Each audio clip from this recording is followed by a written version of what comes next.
안녕하세요, 박구미입니다. 우리 구독자분들께서 많이 문의 주시는 것이 있습니다. 대표적인 절세 계좌인 ISA와 연금저축 IRP. 근데 이것도 좋고 저것도 좋다 그러면 아무리 용도가 다르다고는 하지만 내 투자금은 제한적인데 어디에 더 많이 저축을 해야 될지 고민이 된다는 분이 많습니다. 크게는 ISA와 연금저축으로 구분할 수 있겠죠. 연금저축과 IRP는 거의 똑같으니까요. 그럼 ISA와 연금저축 이 두 개의 계좌의 공통점과 차이점을 오늘 제대로 한번 비교해 드리겠습니다. 그럼 가실까요? 모든 차이는 바로 여기에서 출발합니다. 계좌의 존재 이유죠. ISA는 중기적인 목돈 마련이 주 목적입니다. 연금저축은 노후에 매달 연금으로 타 쓰는 것이 목적입니다. ISA는 중기라고 했잖아요. 짧게 보면 3년에서 5년 정도 기간을 잡아두고 돈이 생길 때마다 넣고 투자를 해가지고 3년이나 5년이 지났을 때 몇백에서 몇천 정도의 목돈을 만드는 것에 가장 특화되어 있습니다. 목돈이 만들어지면 해지를 하면서 다시 투자를 하든 집을 사든 대출을 갚든 내 삶을 3년에 한 번 크게 의미 있게 업그레이드 할 수 있는 목적 자금을 만드는 것이 ISA입니다. 반면에 연금저축은 언제 개설해서 얼마를 모으든 간에 나이가 들어서 그 목돈을 한 번에 찾아 쓰는 게 아니라 매달 얼마씩 나오도록 해가지고 나의 노후의 생활비 그 역할을 하는 현금 흐름을 만드는 것이 연금저축의 목적입니다. 이렇게 활용했을 때 가장 유리하도록 설계가 되어 있다는 거죠. 많은 분들이 이런 목적을 간과하고 이런 고민을 가지는 거죠. ISL 계좌를 활용하는 게 세제택이 많을까? 연금저축에 넣는 게 세제택이 많을까? 물론 수치를 비교해보면 억지로 더 유리한 쪽을 찾아낼 수는 있습니다. 하지만 그것보다 더 중요한 건 진짜 노후에 쓸 돈은 연금저축에 넣고 진짜 3년 뒤에 쓸 돈은 IS에 넣는 거죠. 그게 기본 베이스입니다. ISA는 19세 이상이면 누구나 개설할 수 있습니다. 소득이 없어도 됩니다. 심지어 15살부터 19살 이 사이라면 나이는 안 되지만 소득이 있으면 개설할 수 있습니다. 은행이나 증권사에서 개설하실 수 있고 스마트폰과 신분증만 있으면 쉽게 만들 수 있습니다. 신분증이 아직 없다면 서류를 떼가지고 지점에 방문해서 개설하실 수 있습니다. 하지만 모든 금융기관을 통틀어 가지고 딱 한 개만 만들 수 있습니다. 그러니까 고민하지 말고 증권사에 만드세요. 그리고 배당과 이자를 너무 많이 받는 사람들에게 붙어 있는 금융소득종합과세자 이분들은 개설하실 수가 없습니다. 개설을 하고 나서도 딴 거는 괜찮은데 금융소득종합과세자가 되면 계좌를 사실상 활용할 수 없도록 됩니다. 내가 1년 동안 받는 이자 배당이 얼마더라? 이걸 떠올려 보고 간당간당하다 싶으시면 애초에 ISA를 개설하실 필요가 없을 것 같습니다. ISA는 일반형과 서민형으로 나뉘고요. 말 그대로 서민형은 세제 혜택이 더 많습니다. 서민형을 개설할 수 있는 자격은요. 연봉이 5천만 원이 넘지 않는 근로자나 종합소득이 3,500만 원을 넘지 않는 개인사업자는 개설할 수 있습니다. 아무 서류 없이 개설을 하게 되면 일반형으로 개설이 되고 서민형 조건이 되는 사람들은요. 개인종합자산관리계좌 가입용 소득확인 증명서 이 서류를 한 장 떼가지고 제출을 하면 서민형으로 만들어줍니다. 서민형 조건이 되신다면 꼭 서민형으로 개설하세요. 연금저축은 누구나 개설이 가능합니다. 나이 제한도 없고 소득 제한도 없습니다. 100살 할아버지도 개설하실 수 있고 방금 막 태어난 아기들도 개설할 수 있습니다. 성인이면 신분증이 있으니까 스마트폰으로 개설을 하면 되고 미성년자라면 부모님이 법정 대리인이라는 자격으로 지점에 방문하셔가지고 서류를 제출하면서 자녀의 것을 개설해 줄 수 있습니다. 이거 둘 다 계좌를 개설하는 건 영원입니다. 계좌가 많다고 해도 내 생활에 불편함을 주지는 않습니다. 그런 불이익이 없으니까 투자는 나중에 하더라도 계좌 개설은 미리 해두셔도 됩니다. 시작이 반이듯이 개설이 반입니다.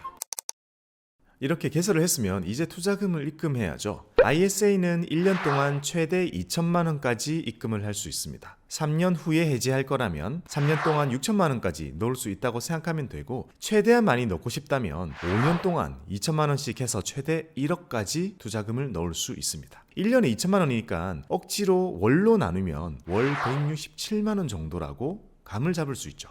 연금저축은 1년 동안 최대 1,800만 원까지 넣을 수 있습니다. 연금저축은 여러 개 만들 수 있잖아요. 심지어 IRP라는 것도 있기 때문에 이런 것들 다 합쳐가지고요, 내가 이 계좌 통틀어서 넣을 수 있는 한도가 1년 동안 1,800만 원이라는 뜻입니다. 부을 수 있는 돈은 1,800만 원이지만 연금저축은 한도를 하나 더 가지고 있습니다. 세액공제를 받을 수 있는 한도는 연금저축은 400만 원, IRP를 연다면 300만 원, 연금저축 없이 IRP만 연다면 IRP만 700만 원, 이렇게 합해가지고 700만 원이라는 세액공제의 한도를 따로 가지고 있습니다. 그래서 우리가 일반적으로 ISA는 1년 동안 2,000을 부을 수 있지만 연금저축이나 IRP 이쪽은 1년 동안 700만 채우면 된다, 이런 생각을 하게 되는 거죠.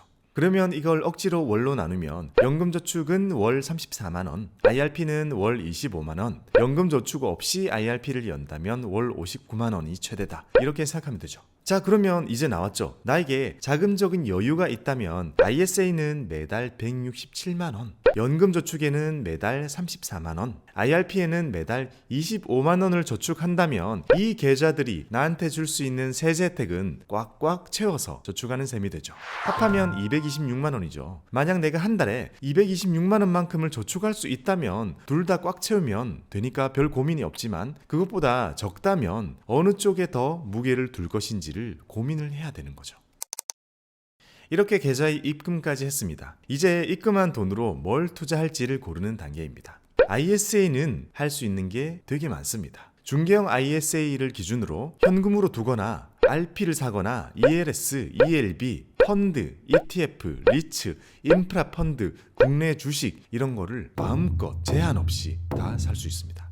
가장 아쉬운 점은 그거겠죠. 해외 주식은 안 됩니다. 하지만 해외 주식에 투자하는 국내에 상장되어 있는 ETF는 할 수 있죠. 반면에 연금저축은 할 수 있는 것이 훨씬 적습니다. 훨씬 간단해요. 현금으로 두거나 펀드를 사거나 ETF를 사거나 리츠를 사거나, 이게 끝입니다. 제가 생각할 때 둘의 가장 큰 차이는 국내 주식이 되냐 안 되냐입니다. 사실상 연금저축은 간접투자로만 가능하도록 되어 있다고 보시면 됩니다. 게다가 여기는 노후를 위한 계좌라서 너무 위험한 거, 레버리지 ETF나 인버스 ETF 이런 거는 아예 못 사도록 막혀 있습니다. 그렇다면 나는 꼭 국내 주식을 하고 싶다, 그걸 주력으로 하고 싶다면 ISA를 메인으로 가지고 가야 되고요. 그게 아니라 나는 개별 주식 사는 거는 크게 관심 없고 펀드나 ETF를 활용해 가지고 국내도 사고 해외 투자도 마음대로 하고 싶다, 편하게 하고 싶다, 그럴 경우에는 둘 다 거의 비슷합니다. 이 계좌 둘 다 세제 혜택이라는 걸 가지고 있습니다. 세제 혜택이라는 말은 세금 혜택이라는 뜻이죠. 근데 그 세금 혜택을 어떤 식으로 받는지가 이 둘의 가장 큰 차이입니다. ISA는 수익이 나면 그 수익에 떼야 하는 배당소득세를 줄여주기 때문에 비과세 혜택이라고 부릅니다. 반면에 연금저축은 내가 저축을 하기만 하면 그 금액에 따라서 연말정산 과정에서 내가 냈던 소득세의 일부를 돌려받기 때문에 세액공제 혜택이라고 부릅니다. 즉 비과세라는 건 내가 수익을 보면 절세가 되는 거고, 세액공제라는 건 내가 입금을 하면 보게 되는 혜택인 거죠. 자, 이 부분이 어렵기 때문에 구체적으로 설명을 드릴게요. ISA는 만기에 계좌를 해지할 때 딱 한 번 세제 혜택을 줍니다. 계좌가 없어질 때 혜택을 한 번 주는 거죠. ISA는 최소한 3년 동안 유지해야 되기 때문에 그 기간 동안 얼마가 되었든 내 투자금을 넣었고, 그 다음에 3년이 지나서 해지를 하게 되면 이 계좌에서 그동안 발생했던 모든 수익과 손실을 다 합산합니다. 단 이때 주식의 매매 차익은 계산에서 아예 빠집니다. 주식에서 나온 배당금은 포함이 되고요. ISA는 이 안에서 다양한 상품에 투자할 수 있다고 했잖아요. 그 중에서 뭘 골라서 투자했던 간에 계산이 복잡하니까 그냥 깔끔하게 이 계좌가 태어나서 없어질 때까지 내가 순수하게 얼마를 벌었는지를 계산을 합니다. 그리고 그렇게 번 수익은 원래는 15.4라는 세금을 떼야 하는 거잖아요. 근데 그걸 떼지 않고 만기까지 쭉 밀어준 것들이었죠. 즉 세금을 내야 하는 이만큼의 수익이 있는 겁니다. 그 수익 중에서 200만 원만큼은 그냥 세금을 면제해 줍니다. 서민형 경우에는 400만 원이 되겠죠.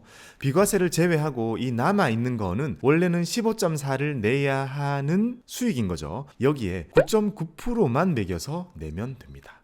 이렇게 9.9만 떼는 거를 분리과세한다고 합니다. 분리과세의 한도는 없습니다. 벌써 헷갈리죠. 예를 들어 볼게요. ISA를 열고 1년에 2천만 원씩 넣어가지고 3년 동안 6천만 원을 넣었다고 해볼게요. 그리고 그 6천만 원으로 주식도 사고 배당도 받고 ETF도 사고 펀드도 사고 뭐 이런 거를 막 했어요. 수익이 날 때도 있고 손실이 날 때도 있을 겁니다. 이렇게 수익이 날 때마다 내가 내야 할 15.4를 다 안 내고 있다가 3년이 지나서 이 계좌를 딱 해지할 때 봤더니 3년 동안 내가 1,000만 원을 벌었다고 가정을 해볼게요. 1,000만 원을 벌었다면 원래는 154만 원을 배당소득세를 내야 하죠. 그러면 어쨌든 내가 번 1,000만 원이라는 게 있잖아요. 이 중에 200만 원은 아예 세금을 면제해주고요. 남은 800만 원에 9.9%만 세금을 매깁니다. 그러면 내가 내는 세금은 대략 80만 원 정도가 되죠. 우리는 어차피 할 투자를 ISA에서 했다는 것만으로 원래는 154만 원을 세금을 내야 할 걸 80만 원만 내면 되도록 줄일 수 있었던 거죠. 이게 ISA가 우리에게 주는 비과세와 분리과세 그리고 손익통산의 혜택입니다.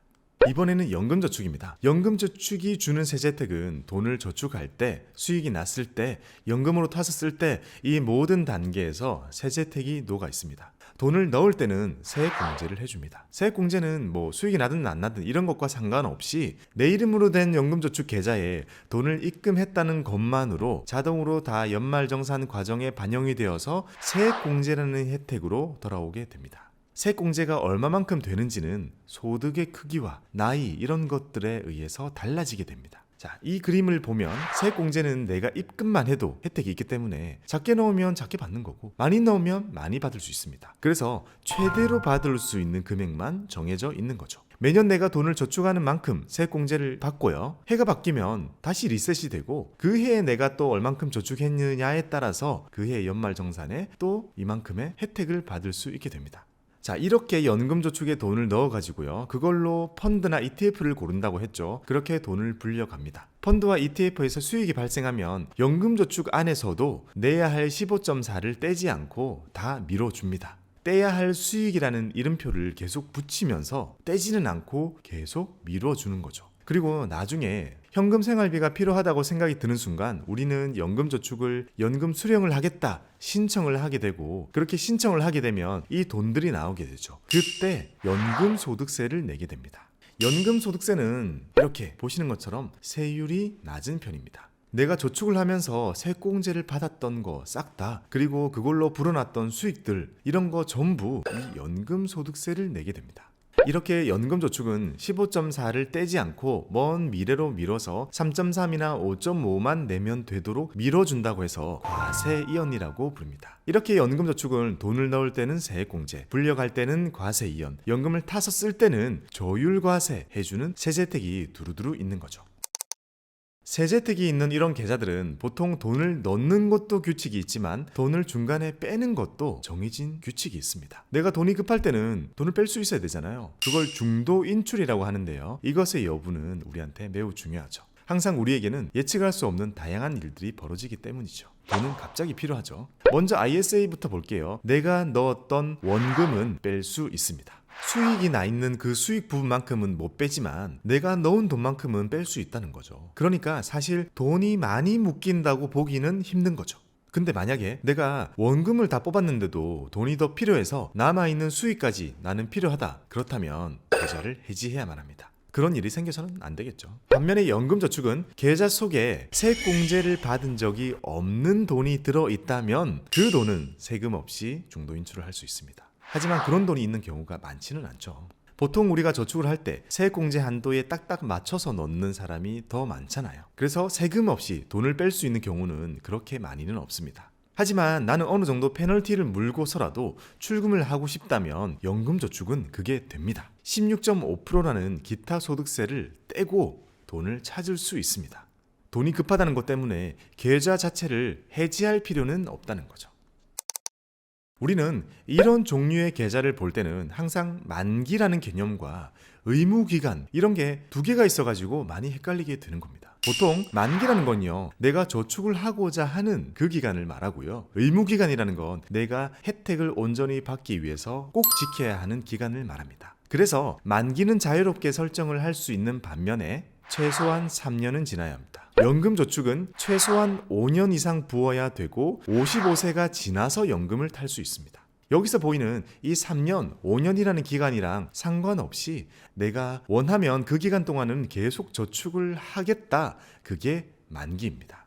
ISA 먼저 자세히 볼게요. 만약에 만기를 10년으로 설정을 해놨다고 하더라도 3년이 지났다면 해지를 해도 불이익이 없습니다. 그야말로 10년이라는 것은 내가 저축을 하기 위해서 정해놓은 수치인 거고 3년만 지나면 불리한 것은 없어집니다. 다만 이거는 기억해야 됩니다. 만기가 몇 년이 되었던 간에 그 만기를 더 연장할 건지 새로 만들 건지 결정을 하게 되는데요. 이 과정에서는 자격 검증이 한 번 더 들어가게 됩니다. 서민형이셨던 분이 소득이 오르거나 해가지고 일반형이 이때 될 수 있다는 거죠. 연금저축은요, 만기랑 상관없이 꼭 지켜야 하는 기간이 몇 개 있습니다. 5년 이상 부어야 되고요. 55세가 지나서 신청해야 되고요. 10년 이상으로 다 써야 합니다. 그러니까 만기가 되었다고 하더라도 55세가 안 되면 목돈이 생기는 것도 아니고 찾을 수 있는 것도 아니고 아무 변화가 없습니다. 그래서 만기는 그야말로 내가 저축을 하는 기간일 뿐, 그 만기가 55세가 지난 시점이 아니라면 그게 중요하지 않습니다.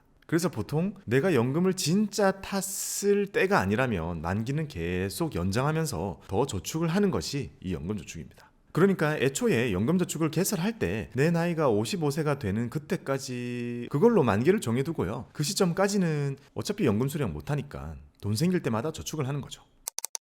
혜택이 있는 곳에는 항상 페널티가 있습니다. 얻는 게 있으니까 잃는 게 있는 거죠.